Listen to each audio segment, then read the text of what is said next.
Hi எல்லோருக்கும் வணக்கம். இன்னைக்கு எல்லாருமே ரொம்ப ஆவலாக எதிர்பார்த்துட்டு இருந்த மார்கழி 1. ஸோ இன்னைக்கு வந்துட்டு சில பேர் என்கிட்ட டவுட்ஸ் கேட்டிருந்தீங்க, விளக்கு ஏற்றுறதை பற்றி, கோலம் போடுறதை பற்றி எல்லாம். ஸோ நான் அதெல்லாம் இன்றைக்கி சொல்லித்தரேன். அது மட்டும் இல்லை, உங்களுக்கு என்ன டவுட்ஸ் இருந்தாலும் கமெண்ட் பாக்ஸில் கமெண்ட் பண்ணுங்கள். கண்டிப்பாக நான் எனக்கு தெரிஞ்சால் நான் உங்களுக்கு சொல்லி தருவேன். இன்றைக்கி மார்கழி முதல் நாளில் அம்மா என்ன கோலம் போடுவீங்க அப்படின்னு பார்க்கணுன்னு ஆசையாக இருக்குது அப்படின்னுட்டு என் பொண்ணு என் கூட எடுத்துருச்சிட்டா. ஆனால் குளிர்னால அவள் குளிக்கலை.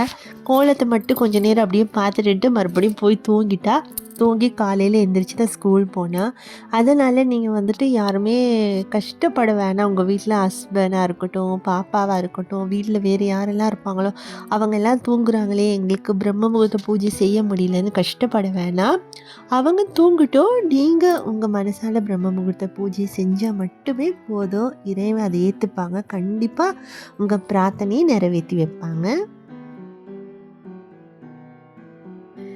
இன்றைக்கி பட்டாம்பூச்சி தான் நான் ரங்கோலியாக போடுறேன். இந்த பட்டாம்பூச்சியில் இருக்கிற கலர் போலேயே எங்கள் வாழ்க்கையும் ரொம்ப கலர்ஃபுல்லாக வரணும் அப்படின்றதுக்காக தான் இன்றைக்கி மார்கழி 1 கலர்ஃபுல் பட்டாம்பூச்சியோட ஆரம்பிச்சிருக்கேன். நான் இருக்கிறது ரெண்ட் வீடு தான். ஸோ அவங்க கிறிஸ்டியன்ஸ். அதனால் அவங்க கேட்டுக்கு வெளியில் கோலம் போட அலோட் பண்ணலை. அதனால தான் நான் என் வீட்டு வாசலில் போர்ட்டிக்கோல இந்த மாதிரி கோலம் போட்டுக்கிறேன். எனக்கும் மற்ற சிஸ்டர்ஸ் வீடியோஸ் பார்க்கும்போது ரொம்ப ஆசையாக இருக்கும்.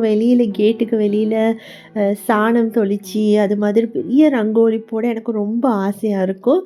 கூடிய சீக்கிரமே எங்களுக்கு ஒரு சொந்த வீடு கிடச்சி அந்த மாதிரி ரங்கோலி போட அந்த இறைவன் தான் அருள் தரணும்.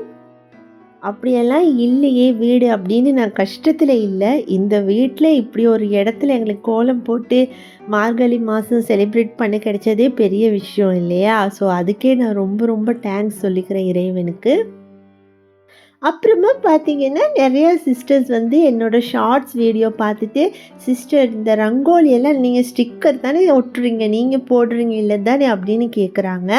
ஸோ ஷார்ட் வீடியோவில் எனக்கு ரங்கோலி போடுறதெல்லாம் ஷேர் பண்ண முடியாது இல்லையா? நான் மோஸ்ட்லி மார்கழின்னு இல்லை, எனக்கு ரங்கோலி போட தான் ரொம்ப பிடிக்கும். ஸோ நான் ரங்கோலிஸ் தான் நிறையாவே போடுவேன் கோலம் விட.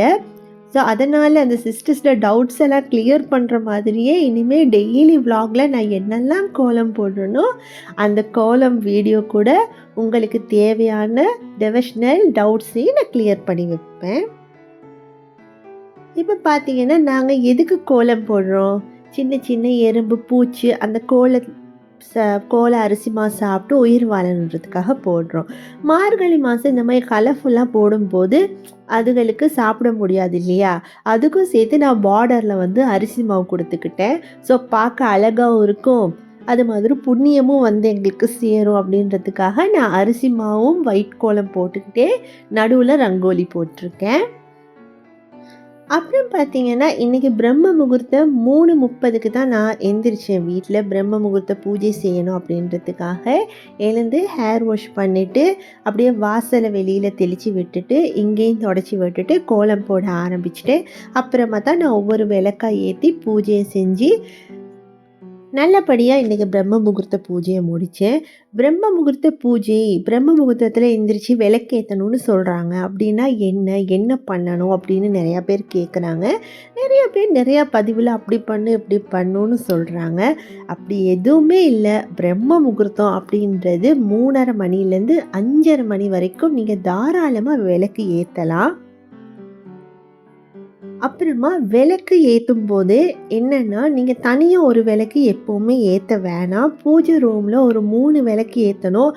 அப்படி இல்லைன்னா 5 விளக்கு ஏற்றணும். ரொம்பவே விசேஷம் 5 விளக்கு. அது மண் விளக்கே தான் ஏற்றி வைக்கணும் அப்படின்னு கிடையாது. பூஜை ரூமில் நீங்கள் ஏற்றும் போது எல்லா வீட்லேயும் காமாட்சி விளக்கு இருக்கும். அது மாதிரி நீங்கள் காமாட்சி விளக்கு கூட என்னென்ன விளக்கு அன்றாடம் ஏற்றுவீங்களோ அது மாதிரி 5 விளக்கு இந்த பிரம்ம முகூர்த்த நேரம் ஏற்றி வந்தீங்கன்னா ரொம்ப ரொம்ப விசேஷம். காமாட்சி விளக்கு மட்டும்தான் இருக்குது, வேறு விளக்கு இல்லை அப்படின்னா நீங்கள் 5 மண் விளக்கு கூட ஏற்றி வச்சுக்கலாம். நான் ஓம் விளக்கு, லக்ஷ்மி விளக்கு, காமாட்சி விளக்கு, அப்புறம் குத்து விளக்கு 2 குட்டியா குத்து விளக்கு 2 இருக்கும் என்கிட்ட. அந்த 5 விளக்கும் நான் ஏத்திருவேன். அதனால அந்த 5 விளக்குமே போதுமானது தான். அது இல்லாம எக்ஸ்ட்ரா நீங்க இன்னும் விளக்கேத்தணும்னு ஆசைப்பட்டா, உங்களால முடிஞ்சா நீங்க எத்தனை விளக்கு வேணும்னாலும் ஏத்தி சாமி கும்பிடலாம். ஆனா 1 ஏத்துறத தவிர்த்துக்கிட்டு 5 ஏத்துனீங்கன்னா ரொம்பவே நல்லது பிரம்ம முகூர்த்தம் நேரம். அது இல்லாம வாசல்ல 2 மண் விளக்கு கட்டாயம் ஏத்தி வச்சுருங்க.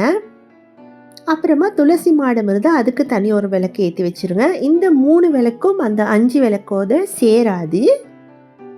அது இல்லாமல் உங்களுக்கு எங்கெல்லாம் எப்படியெல்லாம் விளக்கு ஏற்றணுன்ற ஆசையோ உங்களால் முடிஞ்சால் நீங்கள் தாராளமாக விளக்கு ஏற்றி வச்சுக்கலாம். அதில் எந்த தப்பும் இல்லை. அது இல்லாமல் நீங்கள் எக்ஸ்ட்ரா இப்படி விளக்கேற்றி அப்படி விளக்கேற்றி தான் நீங்கள் பிரம்ம முகூர்த்த பூஜை செய்யணும் அப்படின்னெல்லாம் கிடையாது. உங்களுக்கு 5 விளக்கு ஏற்றி உங்கள் சாமி ரூமில் எத்தனை விளக்கு இருக்கோ அது 5 விளக்கு ஏற்றினா போதும். அப்படி 5 விளக்கு இல்லாதவங்க 5 மண் விளக்கு ஏற்றி இந்த பிரம்ம முகூர்த்த நேரம் நீங்கள் பூஜை செஞ்சு வந்தாலே ரொம்ப நல்லது. நான் நல்லபடியாக இன்றைக்கி பிரம்ம முகூர்த்த பூஜையெல்லாம் முடிச்சுட்டு அப்படியே பிரேக்ஃபாஸ்ட் செய்ய தான் ஆரம்பிச்சிட்டேன். இன்றைக்கி பரோட்டா செய்யலாம் அப்படின்னு ஒரு ஆசையில் பரோட்டாவும் அதுக்கு தொட்டுக்க வெங்காய தொக்கும் தான் இன்றைக்கி நான் செஞ்சுட்டு இருந்தேன். அப்புறமா இந்த பரோட்டா எப்படி செய்கிறது அப்படின்னு வேணும்னா கூட நீங்கள் கமெண்ட்ஸ் பாக்ஸில் போடுங்க. நான் உங்களுக்காக அந்த விலாக் கூட எடுத்து போடுறேன். நான் எல்லாமே பூஜை சம்மந்தமாக வீடியோஸ் போடுறதால நான் இந்த மாதிரி சாப்பாடெல்லாம் நிறையா ஷேர் பண்ணுறது இல்லை. உங்களுக்கு வேணும்னு சொன்னால் நான் கண்டிப்பாக ஷேர் பண்ணுவேன். அப்புறமா என்கிட்ட ஒரு சிஸ்டர் கமெண்ட் பாக்ஸில் கேட்டிருந்தாங்க, எனக்கு மார்கழி அன்று பீரியட்ஸ் ஆயிடுச்சு, என்னால் கோலம் போட முடியாது, பூஜை பண்ண முடியாது, விளக்கேற்ற முடியாது, என்ன செய்கிறது சிஸ்டர் அப்படின்னு கேட்டிருந்தாங்க. கோலம் போடுறதுக்கும் பீரியட்ஸ்க்கும் எந்த பிரச்சனையும் கிடையாது. உங்களால் உடல் ஓகே, உங்களுக்கு எந்த பெயினும் இல்லை, உங்களால் கோலம் போட முடியும்னா சிம்பிளாக ஒரு கோலம் போட்டுக்கோங்க. வாசலில் தாராளமாக விளக்கேற்றலாம். நீங்கள் கோவிலுக்கும் பூஜை அறைக்கும் மட்டும்தான் போகக்கூடாது. மற்றபடி நீங்கள் வாசலில் விளக்கேற்றி வச்சு உங்களுக்கு என்ன வேண்டுதல் இருக்கோ அதை நீங்கள் சாமிக்கிட்ட கேளுங்க. நீங்கள் எந்த இடத்துலேருந்து வேண்டுறீங்க அப்படின்றது முக்கியம் கிடையாது. நீங்கள் கடவுள்கிட்ட கேட்குறது தான் முக்கியம். நீங்கள் பிரம்ம முகூர்த்தம் எந்திரிச்சு பூஜை செய்யணும்னு நினச்சதே ஒரு பெரிய விஷயம் இல்லையா? அது கடவுளுக்கு தெரியும் இல்லையா?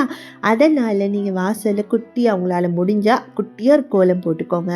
வாசல்லையே அந்த 5 விளக்கை ஏற்றிக்கோங்க. அங்கேருந்தே நீங்கள் கடவுள்கிட்ட கேட்க வேண்டியதை கேளுங்க. 3 நாளைக்கு அப்புறம் தலைக்கு குளிச்சுட்டு நீங்கள் பூஜை ரூம் போய் அப்புறமா இந்த மார்கழி மாதத்தை நீங்கள் அப்படியே கண்டினியூ பண்ணலாம். அதெல்லாம் நீங்கள் யோசிக்காதீங்க. இது போல் சின்ன சின்ன டவுட்ஸ் இருந்தால் கண்டிப்பாக எனக்கு கமெண்ட் பண்ணுங்கள். எனக்கு தெரிஞ்சதை நான் உங்களுக்கு கண்டிப்பாக சொல்லி தருவேன். அப்புறமா சக்ஸஸ்ஃபுல்லாக இன்றைக்கி பரோட்டாவும் வந்துருச்சு. அதை விட சந்தோஷமாக இன்றைக்கி பிரம்ம முகூர்த்த பூஜை மார்கழி 1 நல்லபடியாக செஞ்சு முடிச்சிட்டேன். என்னோடய ரங்கோலி எப்படி இருக்குது அப்படின்றதையும் மறக்காமல் கமெண்ட் பண்ணுங்கள். என்னோடய வீடியோ பிடிச்சிருந்தால் லைக் பண்ணி ஷேர் பண்ணுங்கள். Thank you so much.